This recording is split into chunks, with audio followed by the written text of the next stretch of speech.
कसे आहात विद्यार्थी मित्रांनो? आशा आहे की तुम्ही खूप छान असाल. चला तर मग आज काहीतरी वेगळे शिकूया. आज आपण इयत्ता 7वीच्या गणितातील पाठ पूर्णांक संख्यांचा गुणाकार व भागाकार शिकणार आहोत. चला मग थेट गुणाकार आणि भागाकाराला सुरुवात करण्याआधी आपण काय करूया, मागच्या वर्षी जे शिकलो ना त्याची एक छोटीशी पटकन उजळणी करूया. म्हणजे काय होईल, पुढचं सगळं एकदम सोपं वाटेल. चला तर मग बघूया ही उदाहरणं. पहिलं, 5 अधिक 7. हे तर अगदी सोपं आहे, 12. आता बघा, 10 अधिक ऋण 5 म्हणजे 10 मधून 5 गेले, उरले 5 आणि 2 ऋण संख्यांची बेरीज ऋण 7 आणि ऋण 2 मिळून झाले ऋण 9. आता शेवटचं 8 वजा ऋण 3. अरे आठवतंय का तो नियम? 2 वजा चिन्ह एकत्र आली की बेरीज होते, म्हणजे हे झालं 8 अधिक 3. उत्तर आलं 11. बघितलं, सगळं लक्षात आहे तुमच्या? छान. चला, उजळणी तर झाली. आता वळूया आपल्या आजच्या मुख्य विषयाकडे, गुणाकार. आणि हो, ही संकल्पना आपण थेट नियमांनी नाही तर एका छोट्याशा गोष्टीमधून समजून घेणार आहोत. मस्त आहे ना? तर गोष्ट आहे मयुरी नावाची. बिचारी शाळेतून घरी चालली होती आणि अचानक, अरे देवा, सायकल पंक्चर झाली. आता काय करायचं? खिशात तर पंक्चर काढायला पैसेही नव्हते. काय मोठी अडचण आली बघा तिच्यासमोर. पण म्हणतात ना, मित्र संकटकाळीच धावून येतात. तिचा मित्र सुशांत आला आणि त्याने तिला 5 रुपये दिले. आता हे 5 रुपये मयुरीला परत करावे लागतील, म्हणजे हे तिच्यावर कर्ज झालं. गणिताच्या भाषेत कर्ज म्हणजे आपण ऋणचिन्हाने दाखवतो. तर तिच्यावर कर्ज झालं ऋण 5. मग तिची मैत्रीण स्नेहल आली, तिनेही 5 रुपये दिले. आता एकूण कर्ज किती झालं? ऋण 5 अधिक ऋण 5 म्हणजे ऋण 10. आणि मग कल्पनेनेही मदत केली. आता एकूण कर्ज झालं ऋण 15 रुपये. पाहिलंत तिचं कर्ज कसं वाढत गेलं? आता इथली खरी गंमत बघा. इथे आपण काय केलं? आपण ऋण 5 आणि ऋण 5 असं 3 वेळा मिळवलं, बरोबर? आणि गणितात एकाच संख्येची पुन्हा पुन्हा केलेली बेरीज म्हणजे दुसरं तिसरं काही नसून गुणाकार असतो. म्हणजे आपण हेच ऋण 5 गुणिले 3 असं लिहू शकतो आणि उत्तर तेच येतं, ऋण 15. आहे की नाही सोपं? ठीक आहे, गोष्टीतून संकल्पना तर मस्तच समजली. आता आपण पुढे जाऊया आणि गुणाकाराचे काही सोपे नियम शोधूया. खरं तर हे नियम म्हणजे एक छुपा नमुना आहे, एक पॅटर्न. चला आपण सगळे मिळून तो शोधून काढूया.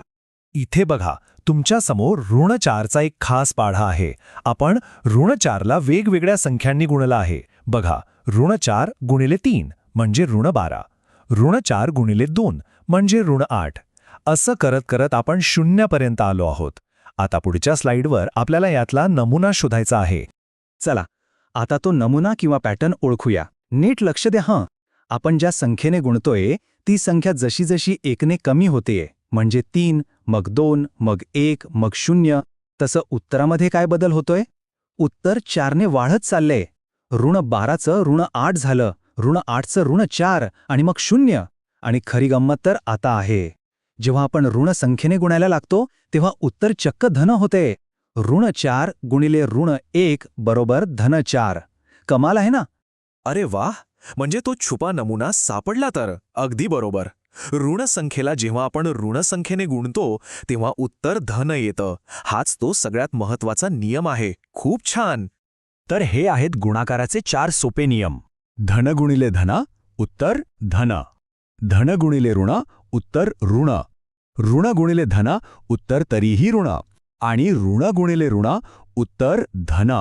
एकदम सोप्या भाषेत लक्षात ठेवायचं तर, जर दोन्ही संख्यांची चिन्ह सारखी असतील तर उत्तर धन येतं आणि जर चिन्ह वेगवेगळी असतील तर उत्तर ऋण येतं.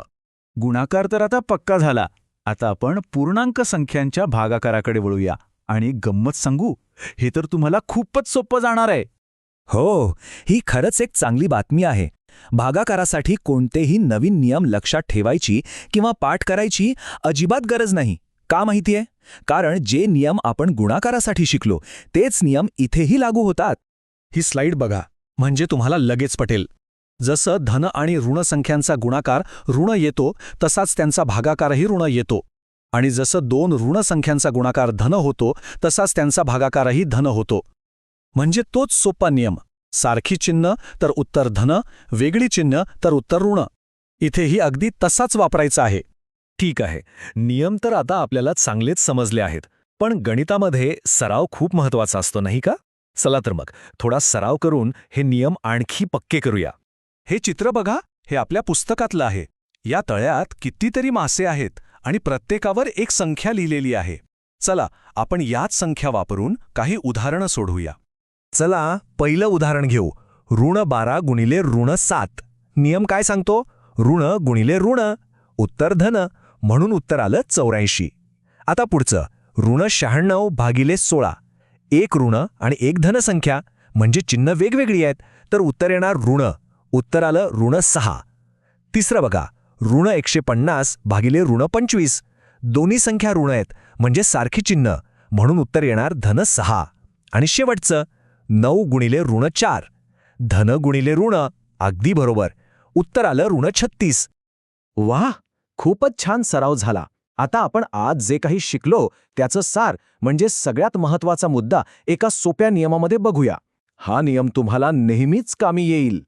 तर ही आहे गुरुकिल्ली, हे लक्षातच ठेवा. जर दोन्ही संख्यांची चिन्ह सारखी असतील, म्हणजे दोन्ही धन असोत किंवा दोन्ही ऋण, तर उत्तर नेहमी धन असणार. आणि जर चिन्ह वेगवेगळी असतील, म्हणजे एक धन आणि एक ऋण, तर उत्तर नेहमी ऋण असणार. आणि सगळ्यात भारी गोष्ट म्हणजे हा एकच सोपा नियम गुणाकार आणि भागाकार या दोन्हीसाठी चालतो.